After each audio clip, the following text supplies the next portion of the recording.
यहाँ तो जो सारा काम है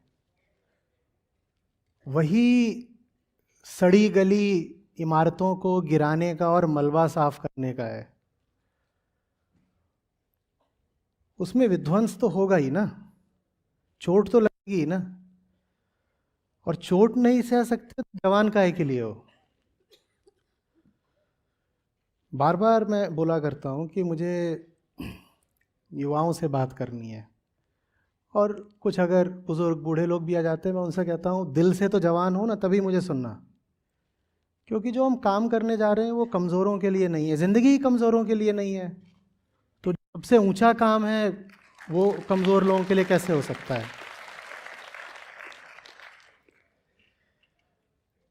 तो जीवन अस्त व्यस्त ना हुआ होता तो ये समस्या की बात होती। अस्त व्यस्त हो गया है तो खुशी मनाओ ना। कोई पुरानी चीज़ है जो यूं ही पड़ी हुई है, जंगल से उठाकर हम उसको ले आए और अभी भी ज़िंदगी में मौजूद है, उसको सहेज के रखने में लाभ क्या है। हाँ, ये अलग बात है कि चूंकि वो पुरानी है इसलिए उससे आसक्ति है। जो चीज़ जितनी पुरानी होगी उससे मोह बैठ जाता है ना, वो आदतों में शुमार हो जाती है। आदमी उसको पकड़ कर रखता है, जब वो चीज़ जाने लगती है तो दो आंसू तो टपकते ही हैं, खलबली बहुत मचती है। और जिसने तुमको प्रेरणा दी होती है कि पुराने सड़े माल से तौबा करो, हटाओ, वो आदमी बुरा भी बहुत लगता है। मेरे ख्याल से शायद ज़ेन में है, जापान में है, या कहीं और होगा कहीं। और किसी ने कहा था, मास्टर ने, कि वो डिसाइपल, शिष्य, वो डिसाइपल है ही नहीं जिसके मन में कम से कम एक बार मास्टर की हत्या का ख्याल ना आया हो।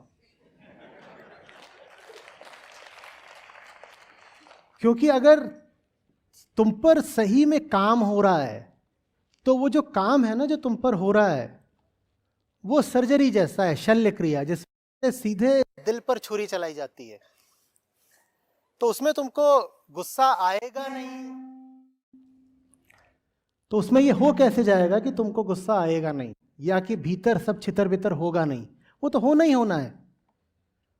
तुम्हारा काम है उसको सहना, बर्दाश्त करना। भाई, दो शब्द हैं भगवत गीता के और बहुत मुझे पसंद है। पहला तितिक्षस्व। तितिक्षस्व माने जानते हो? तितिक्षा माने क्या होता है? जो इंसान जिंदगी में बेहतर हो सकता है, मुक्त हो सकता है, ऊंचा बढ़ सकता है, उसके लिए अद्वैतवाद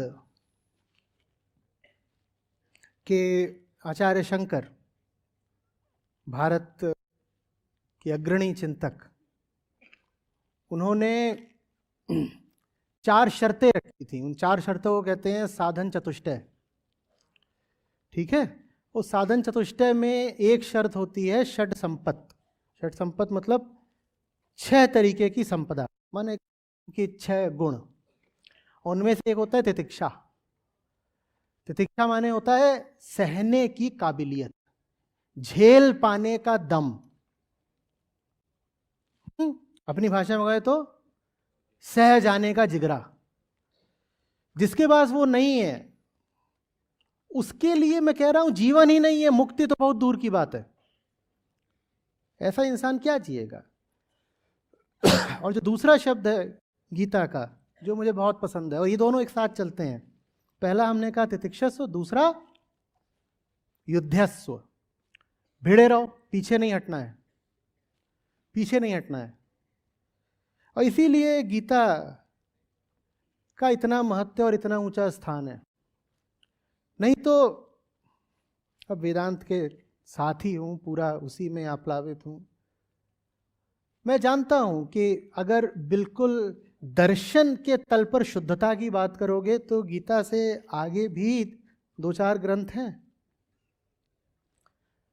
अष्टावक्र गीता मेरे साथ है, उसको मैं जानता हूं। अगर बिल्कुल सिर्फ शुद्धता की बात करनी तो अष्टावक्र आगे है। लेकिन फिर भी गीता बहुत ऊंची है।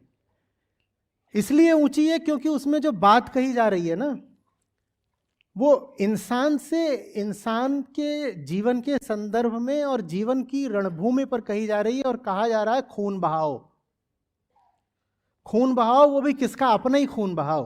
हम कि भाई का खून तो मेरा ही खून है, या बाप कहता है बेटे का खून मेरा खून है।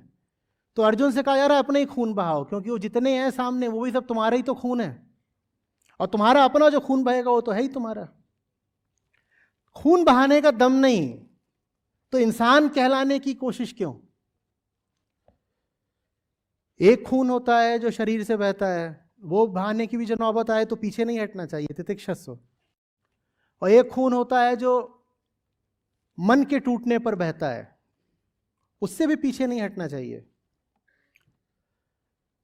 धर्म युद्ध है अगर, तो पीछे हटने का सवाल नहीं पैदा होता ना।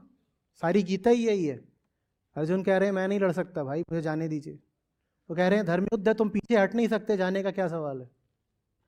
कहीं नहीं जाना है, लड़ो, चोट बहुत लगेगी, मर भी सकते हो, अपनों को मारना है, अपने लिए नहीं लड़ो, निष्काम युद्ध करो।